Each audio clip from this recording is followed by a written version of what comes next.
Hello everyone, my name is Beans, I'm Australian and this is Minecraft.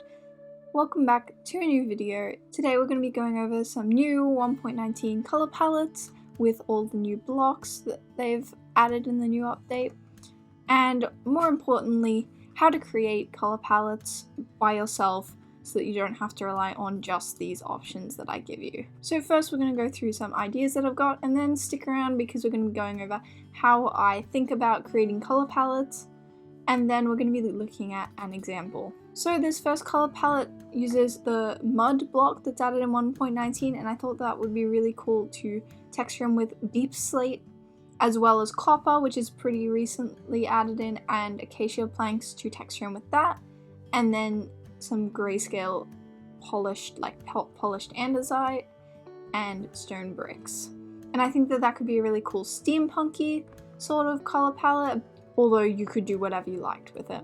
And then for more of a fantasy or like seaside sort of house, you could use the new mangrove wood and planks along with prismarine and sandstone to give a very fresh, colorful, and very Disney sort of color palette, I feel. Then very similar, mangrove wood, sandstone, and copper. This would be more like toned down than the prismarine, but could give a similar effect, and I think that the slightly greener tone also suits it. Then some more softer ones, we've got the new packed mud blocks and the mangrove wood, and then with some spruce wood. This one's quite soft, there's no striking bright colors, and they're all warm colors that are involved in this color palette, which makes it really pleasing to the eye. Then another warm one, so we've obviously got the mud bricks and packed mud, but then that's paired with jungle planks and terracotta, which I think could mesh in quite well to be textured with, and then some oak planks and oak stripped logs. I really like the new color that the packed mud blocks bring, because they're quite similar to other blocks, but also a little bit more toned down, and they have a very nice texture with the packed mud, which looks almost like prismarine, but almost like a very, very toned down raw iron block. And obviously then we have more bricks to play with, which is always a bonus. And then we have a slightly more complicated one. We have stone and andesite mixed with the mud bricks and packed mud, dark oak logs and dark oak planks, and then for a roof for the build for this would be crimson planks. This is more of a fantasy style thing. I think the pink really adds in the fantasy aspect of it. So how do I make color palettes? How did I make these up? What's the sort of framework that I use? I like to think of blocks in three main categories: woods, stones, and details. So obviously we've got the main woods here. I haven't put in nether woods because I think that they're very, very vibrant, and I like to think of them more as like a detail or intricacy block, because I would never use them in the way that I would use a typical wood, unless you're going for a sort of fantasy build, which I don't really do that often. But I usually choose at least one of these woods, maybe two, depending on the build, maybe even a third for smaller details, but I like to choose at least one for the majority of the build. Then from the wood, I choose a stone that will either contrast or texture with the wood. So if I chose dark oak, I might choose dark brown stones, but also I might choose white stones because that would contrast really well. Usually I go for a contrast, but it depends on the sort of effect that you want.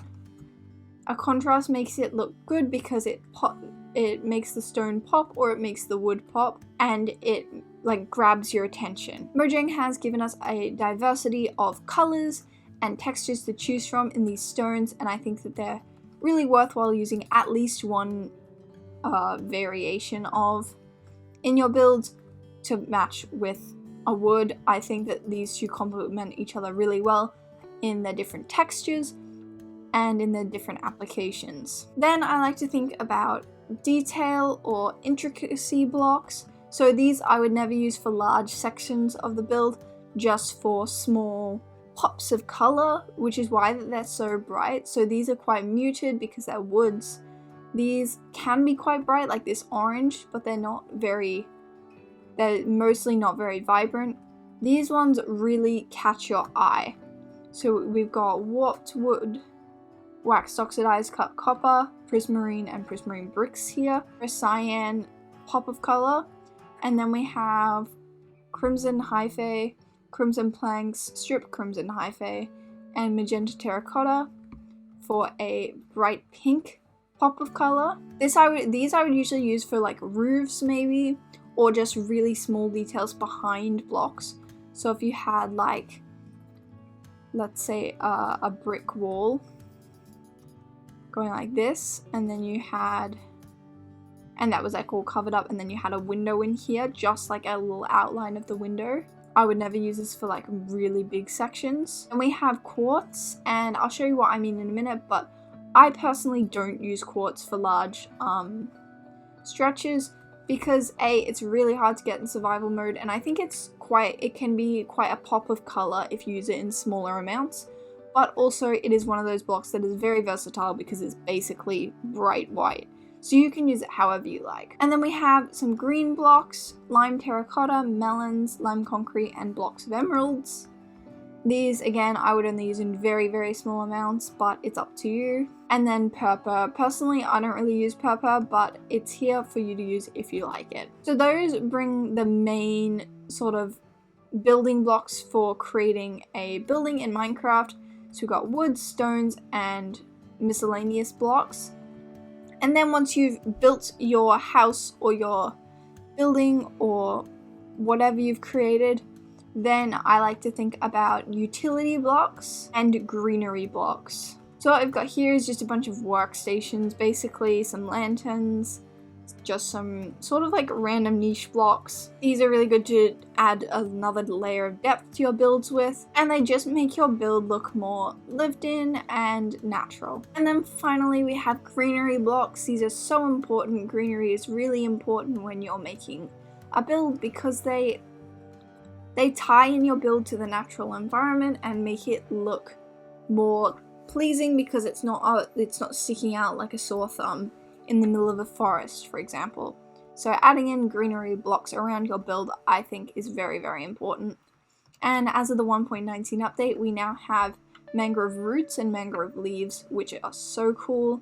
And as of 1.18, we have big drip leaf and small drip leaf, which I think are also really, really cute. And not to mention azalea leaves and flowering azalea leaves. So here we have an example. I started with the new mud bricks because I think that they're really nice. I really like the color of them. And then I decided that I'd contrast that nicely with some dark oak logs. They're both warm block palettes, but they are very different intensities and very different shades. So I thought that they would contrast nicely. And then I decided to add in a quartz for the detail block. And I even added in stone just to break up all of this and add a little bit of a foundation, as you can see on the build. So I like to use stones as a foundational block at the very bottom of the build because I think that it really makes them look supported. Then I decided to use mud bricks for the walls because I think that it's a very neutral block that can be used for large areas without being too in your face, too intense. And I think that the other blocks here would have been very intense if they were over a large surface. So then I decided to use quartz as a detail accent block. So using that for large arches and really accentuating the features of this house. So it's quite tall, so it accentuates that, and it really makes the outline of the build stand out, which grabs your attention, grabs your eye, and of course these curves are really brought to life by the white.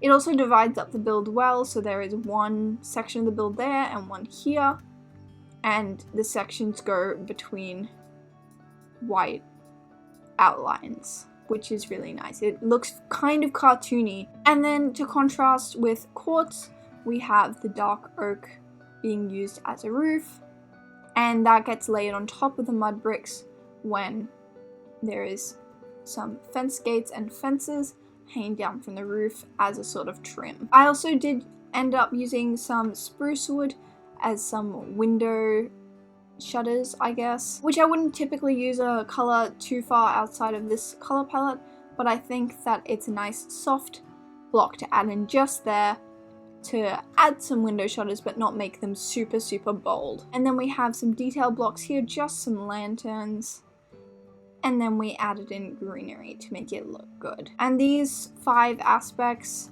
these 5 variations of block, I think that they look really good together. I hope this video has helped you in figuring out how to create color palettes and given you some ideas for what you could do next in your Minecraft worlds. If you did enjoy the video, make sure to comment down below which color palette is your favorite. Remember to like this video if you enjoyed it, subscribe if you haven't already, and I'll see you very soon for another video.